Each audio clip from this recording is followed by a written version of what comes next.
Hello everyone, welcome back to the channel. So, mark your calendars on October 20th, 2025, a brand new Gacha ARPG is set to launch and it is making waves.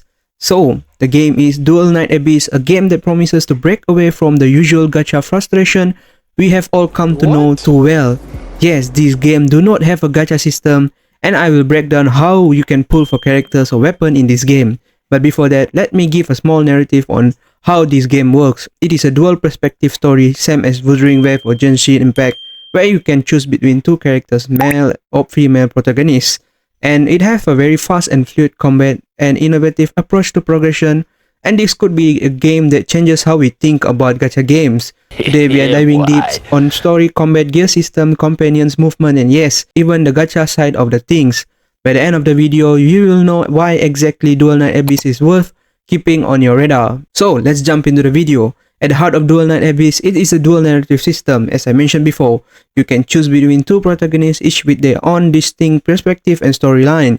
These aren't just cosmetic differences, their path cross-diverge and sometimes even clash, giving the world a layered and replayable narrative. The game doesn't tell you a story, it lets you shape it. Dialogue choices matters, every response can affect your character's stats, empathy, chaos, and wisdom. And those stats unlock new paths, new items, or even different endings. It's a system designed to keep you invested in your decisions, where every line of dialogue could shift the way the story unfolds. So if you ever wanted a gacha game with storytelling weight, something more than just skip cutscene, go fight this, where Duel Night Abyss set itself apart. Now let's talk about combat. Duel Night Abyss has described as a fusion of Genshin Impact's elemental fare with Warframe's speed and fluidity. At any moment, you can switch seamlessly from melee combat to ranged gunplay, chaining combos that feel responsive and dynamic. But what makes this system shine is the sanity mechanic. Instead of relying on cooldown timers, abilities are tied to your sanity bar. This means combat isn't just about mashing skills as soon as they light up, it's about choosing the right moment to unleash your power. Do you go all in for a burst of damage now or conserve your sanity for when a boss shifts phases? This design rewards strategy and timing, not just button spamming. Every encounter feels like a puzzle where your decision matters. So, combat isn't just about your protagonist though. Meet the Geniamon, magical companions that fight by your side. These aren't simple cosmetic pets. Each Geniamon brings unique active and passive abilities, ranging from shields and buff to devastating elemental attacks. This is similar to PGR's Cup in ZZZ's Boombangs. So, summoning them mid-battle can completely change the flow of fight.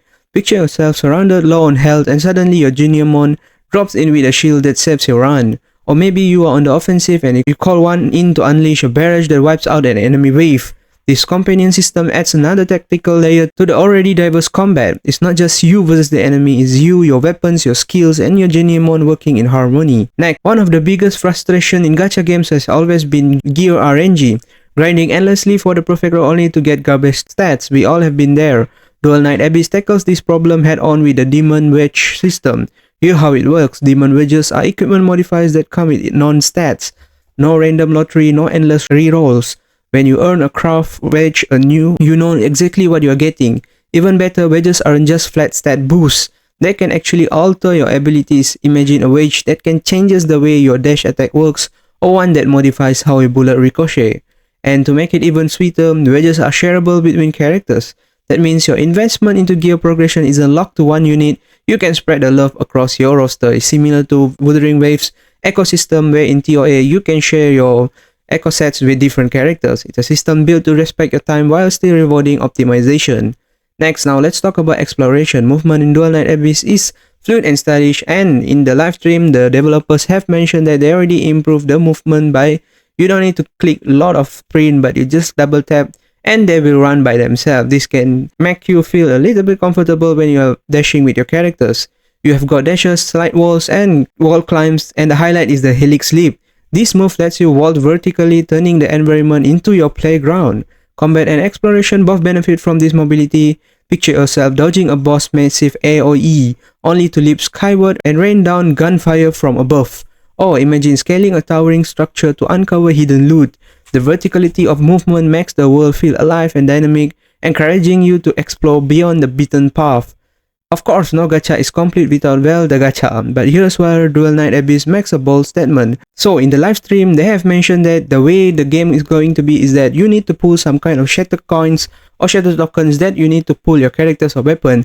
This can be farmed endlessly, and if you are well, you can buy them from the shop. But how do this game make monetization? So they will be selling cosmetics and such as the Christmas dress or the summer dress that can be sold to players, and this is how they're going to get their money from, to make sure the game run properly and is always optimized for players.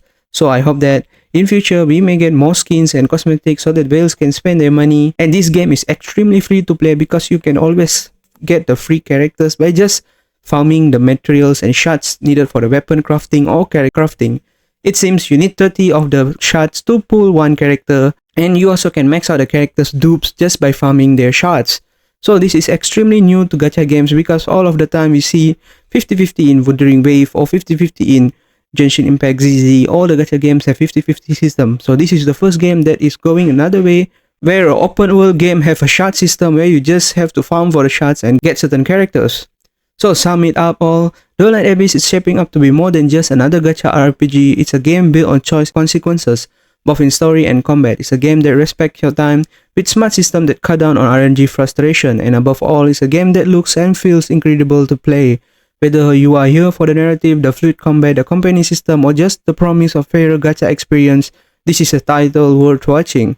Duel Night Abyss launches worldwide on October 20th, 2025 for both PC and mobile. Pre-registration is already live, so if this caught your eye, now's the time to secure a spot and maybe grab some lunch rewards. I will be covering some of the contents for this game when it's launched officially on 20th October. So if you want to know more about this game's guide and how to play certain characters, I will be making guides for this game. So subscribe and like this video, and thanks for watching. Bye.